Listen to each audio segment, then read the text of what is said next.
happening? How y'all doing out there? What's going on? I really think about the Lakers beating Memphis.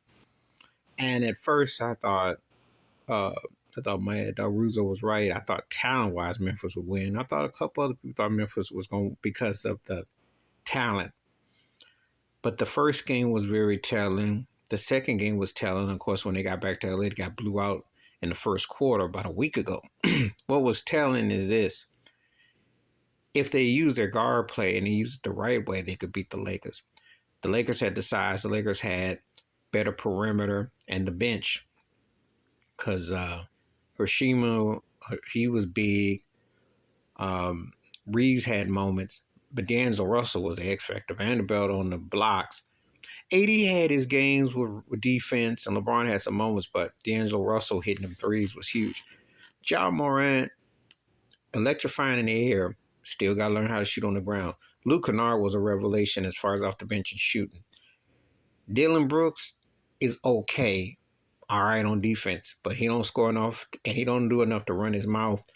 They got too many liabilities. Jackson was decent on offense and defense, Baines, but they need another scorer. I said one of the things that stuck out to me when I got asked is, oh, if they could get one of them Gasol boys, Paul Gasol, Marc Gasol, perimeter shooter inside out who could shoot, it'd be a different series, even more so than the size and the rebounding, because I just think they can't shoot. Their offense went through some lows. Even when they won Game 5 and they ended up blowing the Lakers on the game, they went through a low where they don't score. Their defense keeps them around, but offensively, they're challenged. They don't have enough offensive firepower. And that was pretty much what determined. I think that's what they got to get. Another guy who can shoot, get his shot with Ja, compliment Baines, and somebody off the bench to score.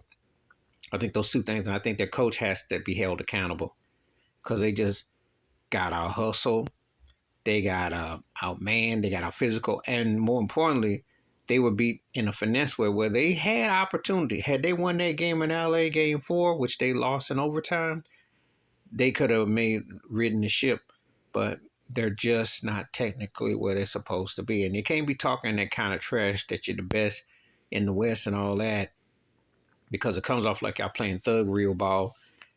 So am I impressed what I say about this? Well, the Lakers tore their behind up last night, but when I watch a Sacramento play, as far as the younger teams go, that's what Memphis should be aspired to be, and they're not there. So they look like a team that is one of them teams that's maybe a coulda, shoulda, but no one fears them. No one is worried about them until they get not only their mental act together, but they got to get some scoring.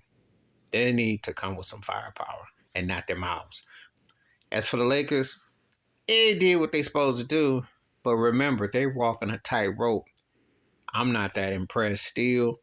We'll see what happens, and we'll see what happens with the Sacramento Golden State, because that's the one I'm waiting on to get my final commentary how that ends. But I don't think nobody really wants to face Sacramento at this stage. Please hit like, subscribe, welcome thoughts, comments. I do respond. Thank you. Wash your hands. Keep your mind clear. Watch out for another shit of it if you want to. And also, if Steph Curry gets through, he's dangerous. But Sacramento, that's a team, as far as the young teams, watch out. We'll see what happens. I'm out.